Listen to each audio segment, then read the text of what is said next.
맥킨의 지혜투자 클럽입니다. HLB 그룹 공식 블로그에 한용의 CTO의 인터뷰 기사, 자, Q&A 8가지 내용이 올라와 있는데요. 경쟁 약물 대비해서 강점, 팩트체크 같이 한번 해보도록 하겠습니다.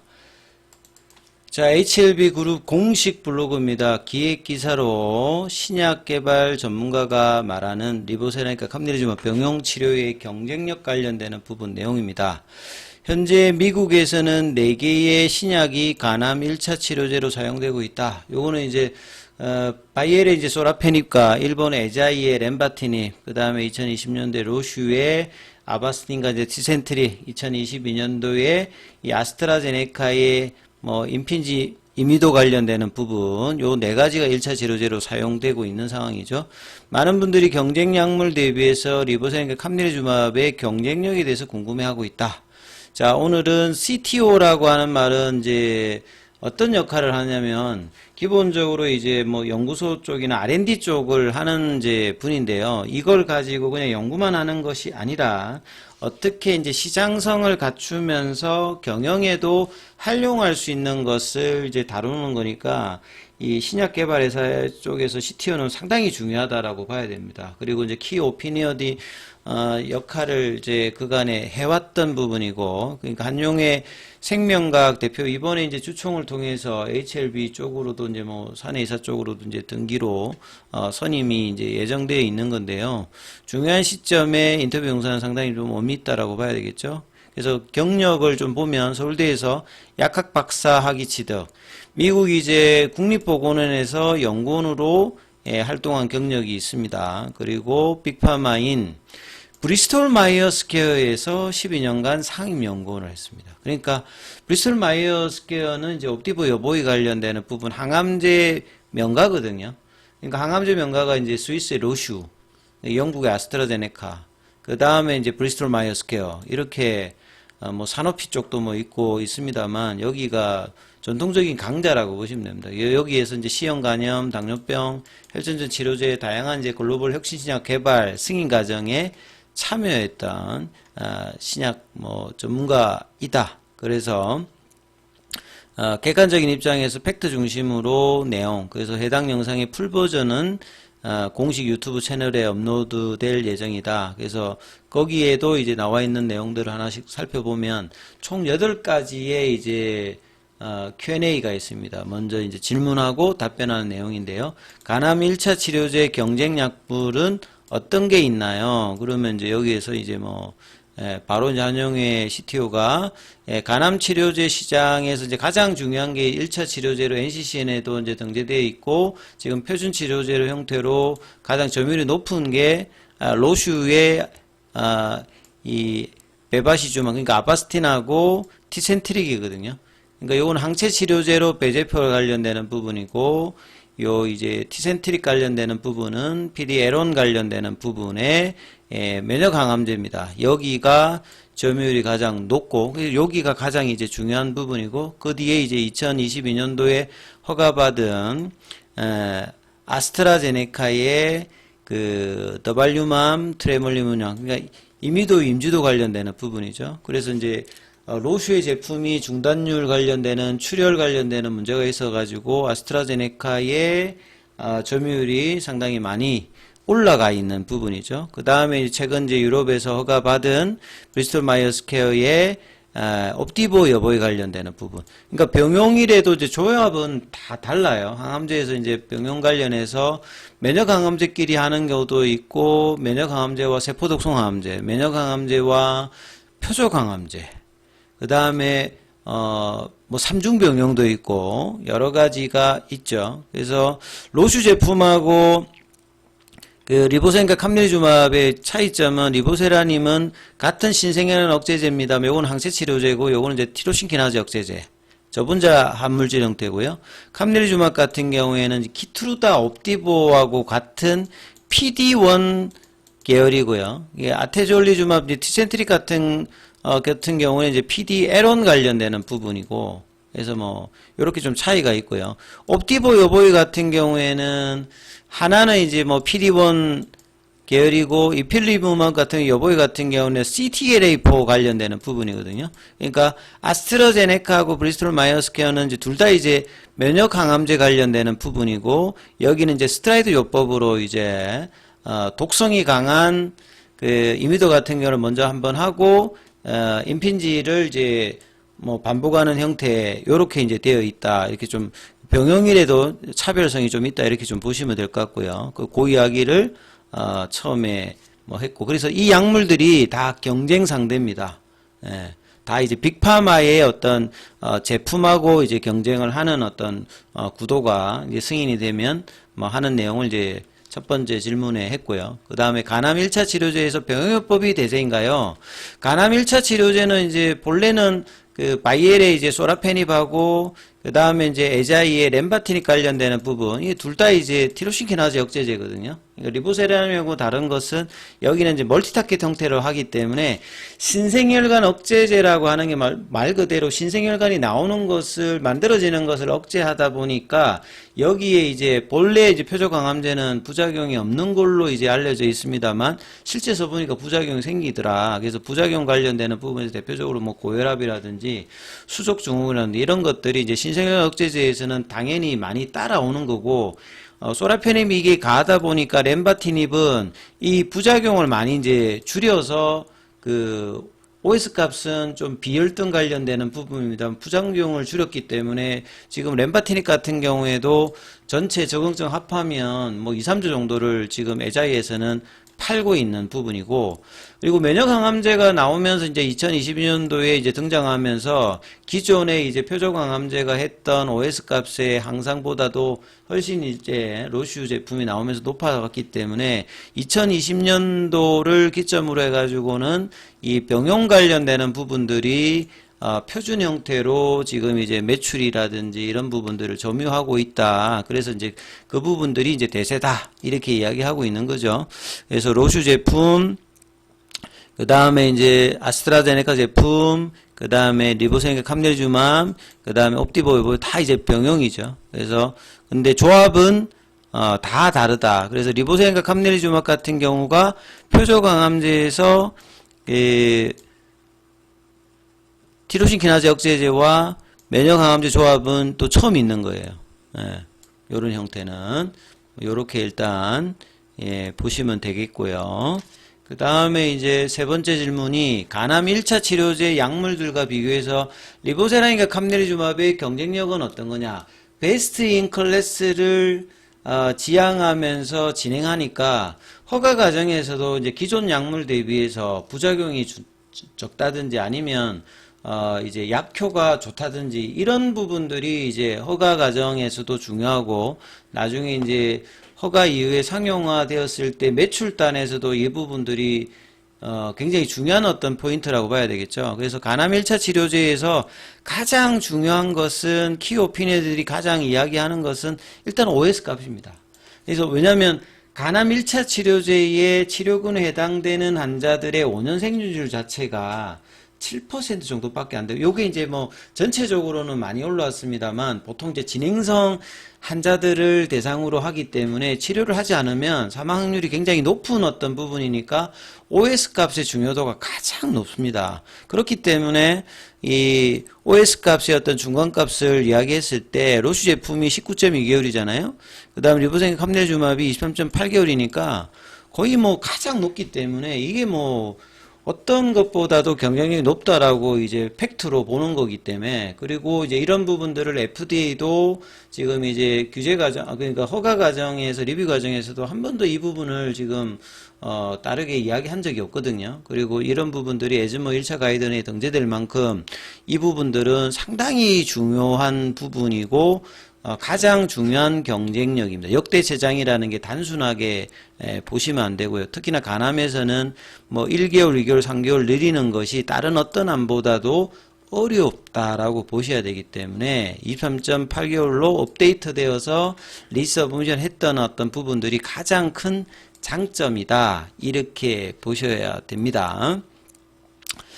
자, 그 다음에 이제 그 OS 값으로 다음에 있는 게 이제 브리스톨 마이어스 케어의 그 그 니볼륨압과 이필름압 여보의 옵티브 관련되는 부분이거든요. 브리스톨 마이어스 케어는 이제 간암 2차 치료제에서는 성공을 하고 1차 치료제에서는 5년 전에 시도를 했다가 이제 그 취소가 되었다가 다시 이제 병용으로 이제 재진입을 하면서 이 OS 값에 23.7개월을 받아서 유럽에서는 이제 3월 초에 허가를 일단 받았습니다. 그리고 다음 달 4월 달에 이제 FDA 허가 관련되는 부분인데 이 부분도 뭐 허가가 될 거라고 일단은 보시면서 내용을 봐야 되겠죠. 그래서 차이가 23.8개월하고 23.7개월이니까 별로 차이가 나진 않죠.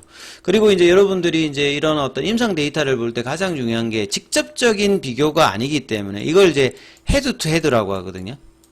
그러니까 어떤 약물하고 다른 약물을 비교를 하려면 그 약물을 대조군으로 써가지고 비교를 하지 않으면 간접적인 어떤 부분이니까 절대치를 가지고 뭐 비교하는 것은 적합한 방법은 아닙니다만 그래도 이제 그 절대치의 어떤 상징적인 의미가 있기 때문에 이런 부분들이 중요하다. 그래서 이 차이가 0.1개월 정도 차이가 나잖아요. 이 부분에 대해서 이제 한용의 CTO가 좀 더 이제 뒤에 설명이 있습니다. 그래서 이제 그 OS 값의 경쟁자로서는 이제 브리스톨 마이어스 케어에 관련되는 이야기를 하고 있는 거고요. 근데 이제 면역 항암제에 관련되는 부분은 어떤 부분들이 문제가 있냐면 특히나 병용으로 했을 때 CTLA4 관련되는 부분들은 여보이가 2011년도에 등장을 했는데 여보이도 글로벌 면역 항암제 전체로 보게 되면 매년 한 2, 3조는 팔리고 있는 약이에요, 실제. 근데 2011년도에 여보이가 나오고 난 다음에 부작용 자체가 심해서 그렇게 이렇게 각광을 받지 못하다가 상대적으로 부작용이 덜한 이제 PDL1이라든지 PDL1 관련되는 이제 키트루다하고 옵디보가 2014년도에 등장하면서 면역 항암제가 확 이렇게 활성화되는 거거든요. 그만큼 근데 면역 항암제에서 부작용이라고 하는 게 어떤 거냐면 면역을 담당하는 이제 T세포를 활성화시켜주면 우리 몸은 밸런스가 되어 있는 상태가 가장 적절한데 면역 세포들을 이제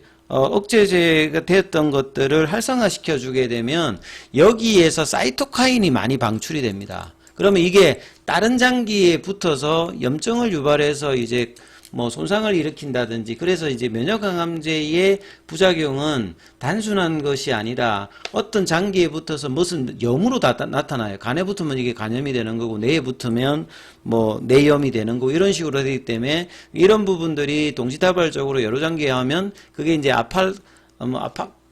사이토카인 폭풍이 나타나서 전신적인 이제 감염을 유발해서 이제 사망에 이르게 되는 이런 것들이 특히나 CTLA4 같은 경우는 많이 나타나기 때문에 여보이가 어려움을 많이 겪은 거고 이거를 섞어 가지고 이제 면역항암제 조합은 그 처음에 이제 진행할 때 부작용 때문에 많이 힘들었는데 이게 이제 치료를 하다 보니까 어느 정도 이제 조절할 수 있는 어떤 조합들을 찾아서 장기 생존율을 최근에는 좀 올렸던 부분이 있지만 여전히 부작용 관련되는 부분들은 많은 어떤 단점들을 임상 데이터에서도 보여주고 있는 것들이 한쪽 편이다. 이렇게 이제 또 그 한용희 CTO도 이제 이야기를 하는 거라고 봐야 되겠죠.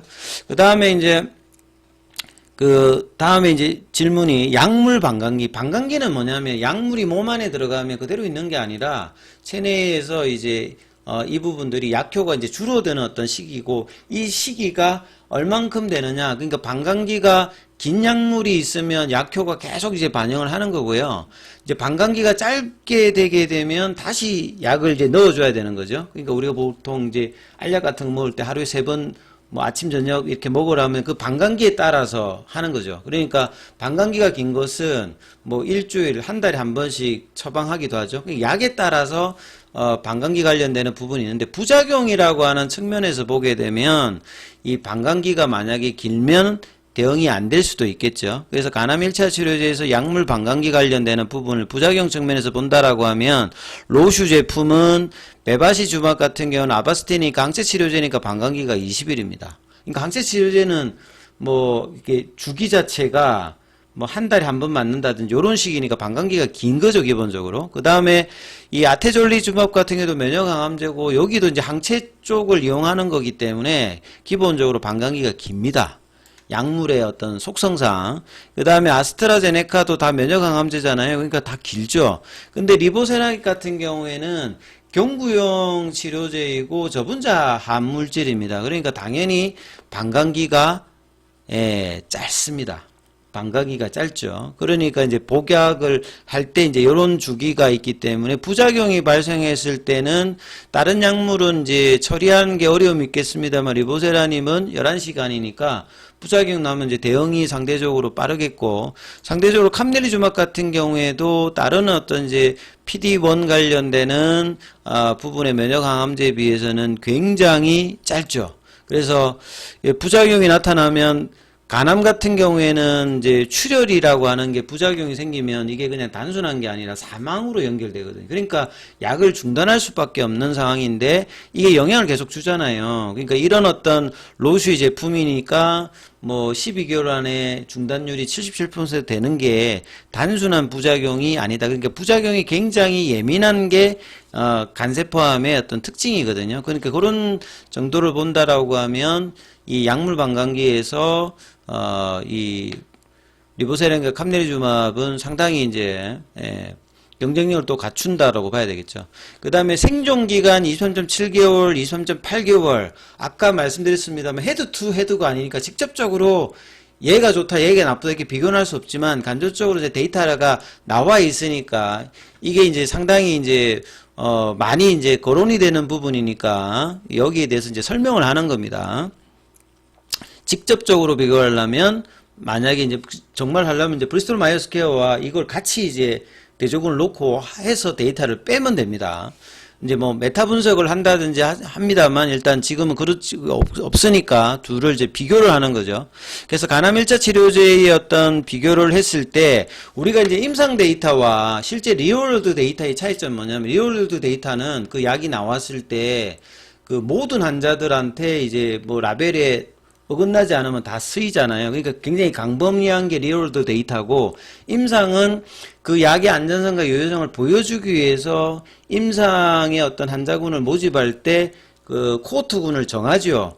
그러니까 어떻게 잘 정하느냐가 굉장히 중요하고 옵티보하고 이제 키트루다 같은 경우에도 옵티보가 욕심을 가하게 내다 보니까 굉장히 강범위한 리얼월드 데이터에 맞는 그 임상군을 사하고 이제 키트루다 같은 경우는 좀 제한적인 효과를 잘 낼 수 있는 그 부분을 해가지고 이제 옵티보가 먼저 나왔습니다만 결국 뒤에 키트루다한테 제압을 당하면서 지금은 이제 매출액 자체가 한쪽은 이제 20조가 안 되고 한쪽은 이제 40조 2배 이상 벌어졌거든요. 그러니까 임상 디자인을 어떻게 하느냐가 굉장히 중요합니다. 예. 그래서 이제 뭐 간암 1차 치료제를 좀 비교해 보면 대조군하고 이제 시험군하고 이제 기본적으로 이렇게 돼 있잖아요. 그래서 리볼륨암 그러니까 옵티보 여보이 같은 경우에는 대조군에 대비해서 OS 값의 차이가 보통 이제 그 대조군을 이렇게 설정했을 때 대조군 대비해서 어떻게 되느냐 이게 일단 중요하거든요. 그게 이제 통계적 유의성을 할 때 가장 중요하기 때문에 요 자체를 비교하기보다는 대조군 대비해서 리보세라기와 캄넬리주맙은 이 소라페닙 대비해 가지고 15.2개월에서 23.8개월이니까 그 여보이 옵티보 관련되는 부분보다는 훨씬 이제 OS 값의 그 실현율이 높죠. 그 다음에 이제 해저드 레이시오라고 하는 말은 통계적으로 사망 위험률을 얼마나 줄여줬냐 이거거든요. 그러니까 0.64라고 하는 말은 36%의 사망률을 낮췄다는 거고 여기 이제 리볼륨암 옵티보 여보이 같은 0.79니까 21% 줄였으니까 사망 위험도를 줄이는 것들도 뭐 여기도 이제 보면 요 임상에서 어떤 데이터가 더 좋다는 거죠. 그래서 굉장히 약효에서는 뚜렷한 차이를 지금 보여주고 있는 부분을 이야기하고 대조군 대비해서 그래서 지금 리보세라기와 캄넬리주맙의 조합이 훨씬 더 이제 대조군 대비해서는 좋은 결과를 보여줬다고 하는 게 임상 데이터에서 보이는 부분이다. 그러니까 결과치만 가지고 보면은 차이가 덜한 것 같습니다만 대조군 대비해서는 차이가 크다라는 것을 한용의 CTO가 강조를 해주고 있습니다. 고객 경쟁력이니까요. 그 다음에 이제 그 환자군을 선정하는 부분, 그거는 이제 회사가 어떻게 선정하느냐. 제가 아까 이제 옵티보하고 면역항암제에서 키트루다 할 때 회사가 자신했을 때는 그 그 뭡니까 이제 이 리얼월드 데이터에 맞게끔 더 이제 좀 경중이 심한 걸 하는 거고, 좀 쉽게 뭔가를 하기 위해서는 좀 결과가 잘 나올 만한 환자를 모아서 임상 데이터를 빼거든요. 그러면 무슨 말이냐면 간암 1차 치료제 임상 환자군 대비해서 리보세라니까 캄네리주막 같은 경우에는 예후가 좀 비교적 안 좋은, 그러니까 BCLC C등급 비율이 좀 높잖아요. 그 다음에 VP4 환자 비율은 여기도 포함이 되어서 이 데이터를 뽑았으니까 아까 제가 말씀드렸듯이 옵티보 같은 경우는 그렇게 해가지고 실패를 한 거고, 리보세라니까 캄넬리주막 같은 경우에는 이제 이런 부분으로 잘 데이터가 나온 거죠. 네. 근데 옵티보는 왜 제가 이제 이런 말씀을 드리냐면, 옵티보는 과거에 2014년도에 PD1으로 먼저 키트로드가 나왔음에도 불구하고 역전을 당했잖아요. 그러니까 이후에 임상 데이터에서는 과거에 공격적으로 하던 것을 상대적으로 덜 하면서 뺀 거예요, 이번에는.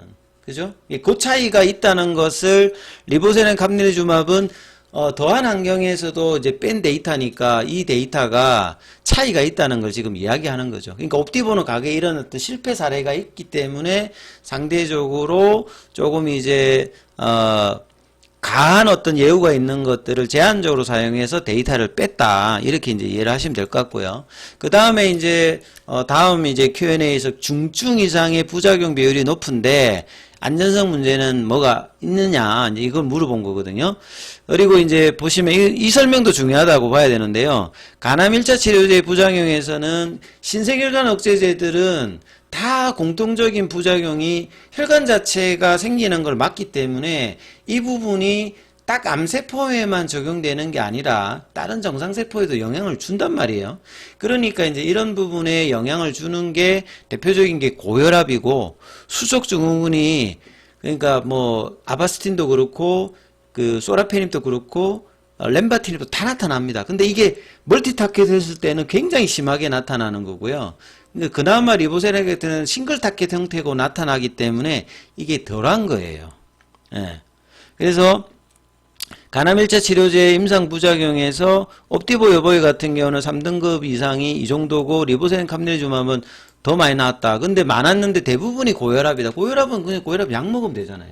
그러니까 수치만 가지고 비교하는 게 기본적인 아닌 거인 것은 전제를 하시고, 그 다음에 그 데이터의 질적인 부분을 봐도 뭐 이 숫자가 높다 하더라도 약 먹으면 되니까 이게 크게 이렇게 암 치료에 직접적으로 영향을 안 준다. 이게 부작용이 많으면 사망률하고 연결되면 이제 이 부분이 의미가 있는데 그렇지 않다. 그렇게 지금 이야기하는 거고요. 그 다음에 중도한 어드버스 이벤트 관련되는 부분들은 오히려 이제 이 면역항암제가 부작용이 나타나면 더 심하다는 것은 앞서에도 설명드렸잖아요. 그 비율이 오히려 더 많고, 그 다음에 투여 중단 관련되는 이상 반응률은 리보세라인 같은 경우는 단일 타켓이니까 부작용 자체가 단일 요법했을 때 그런 거고, 캄넬리주맙 같은 경우에도 이제 이런 부분을 병용했을 때 상대적으로 부작용이 PD1이니까 덜하다는 거죠. CTLA4를 쓰는 게 아니기 때문에 오히려 여기는 18%가 나왔고, 보통 이제 이 항암제에서 이상 반응에 의한 사망률을 이제 어떤 게 가장 좋냐면 1% 이내가 그 뭐 평균적으로 이제 보는 부분이거든요. 근데 이제 뭐 경우에 따라서는 사망률이 높아도 그게 상응하는 만큼 있으면 뭐 쓸 수도 있다. 이렇게 나오는데 이제 리보세렌 캄넬리주맙 0.36입니다. 그리고 이제 뭐 사망률이 이제 4%니까 평균보다는 높은 거죠. 근데 이게 높다고 해가지고 뭐 약이 뭐 이렇게 되게 문제라기보다는 그 간세포암 관련되는 부분들은 기본적으로 이제 뭐 간경변이라든지 이런 어떤 환자에서는 사망률이 좀 나타날 수 있으니까 절대적으로 뭐 이렇다고 해가지고 뭐 우위라기보다는 그 임상 디자인에서 나타나는 부분이니까, 그럼에도 불구하고 이제 질적인 부분에서 리보세렌 캄넬리주맙이 질적인 어떤 부분에 우위가 있음을 그 한용의 CTO가 지금 이야기를 하는 거예요. 효과뿐만 아니라 부작용에서. 그래서 비교가 되지 않을 정도의 굉장히 비교적 경미한 부작용, 그 다음에 이제 면역항암제에 본래 있는 약물군의 이제 위험도를 계속 이제 뭐 사망률 이야기하면서 이제 설명을 했다. 이렇게 이제 보시면 될 것 같고요. 그 다음에 투약 중단율 수치가 높은 이유는 무엇인가? 투여 중단율 같은 경우, 로슈 제품 같은 경우는 뭐 출혈 때문에 이제 중단율이 있는 거고, 그 다음에 이제, 이 부분들은 사망하고도 이어진다라고 제가 말씀드렸잖아요. 면역 항암제 관련되는 부분들은. 그런데 비해서 리보사인 캄넬주막 같은 경우에는 그 정도의 어떤 데이터는 아니다. 이렇게. 그래서 데이터가 높은 거는 뭐 고혈압이고, 그 다음에 아주 이제 문제가 될 수 있는 거는 오히려 낮다. 이렇게 보시면 되겠고요. 직접 비교는 아니라고 했습니다. 헤드 투 헤드가 아니지만 상대적으로 이제 이 데이터를 왜 그런지에 대한 어떤 백그라운드를 설명해서 이제 경쟁력을 한용의 CTO가 객관적으로 좀 설명한다 이렇게 보시면 될 것 같고요. 연령 상관없이 일관된 이제 약효 입증은 보통 이제 임상 디자인을 할 때 뭐 몇 세부터 몇 세까지 보잖아요. 이거 다 이제 해당되는 건 임상 디자인에 관련되는 이야기입니다. 그러니까 임상 디자인을 뺄 때 얼마만큼 이제 그 브리스톨 마이어스 케어 같은 경우는 이제 가격에 좀 아픔이 있기 때문에 상대적으로 좋은 결과를 낼 수 있는 이제 연령대를 집중했다면 리보사인과 캄넬주막 같은 경우에는 이 연령에도 그렇게 특별하게 영향을 안 준다는 거죠. 왜냐하면 65세 이상, 65세 미만 해저드 레이시오가 0.61로 똑같잖아요. 여기는 0.79, 0.78이니까 연령변에서도 좀 차이가 난다. 그만큼 전체 8개의 Q&A를 보게 되면 데이터 내용에서도 약효라든지 안전성에 비해서도 지금 경쟁 상대들에 비해서 지금 우위를 취할 수 있는 어떤 데이터를 가지고 있기 때문에 회사가 지향하는 베스트 인 클래스에 대한 부분들이 이런 어떤 근거로 지금 회사가 이야기를 하고 있고 최종 FDA 결과를 기다리고 있다. 이렇게 좀 이해를 하시면 될 것 같습니다. 상세하게 지금 한용의 CTO의 설명들이 상당히 뭐 도움이 될 수 있는 내용이라고 보실 수 있을 것 같습니다. 자, 장중에 무료 텔레그램방 운영되고 있습니다. 영상 링크된 부분 아래 참조해 주시면 되고요. 입장 문의는 문자로 주시면 안내해 드리고 있습니다.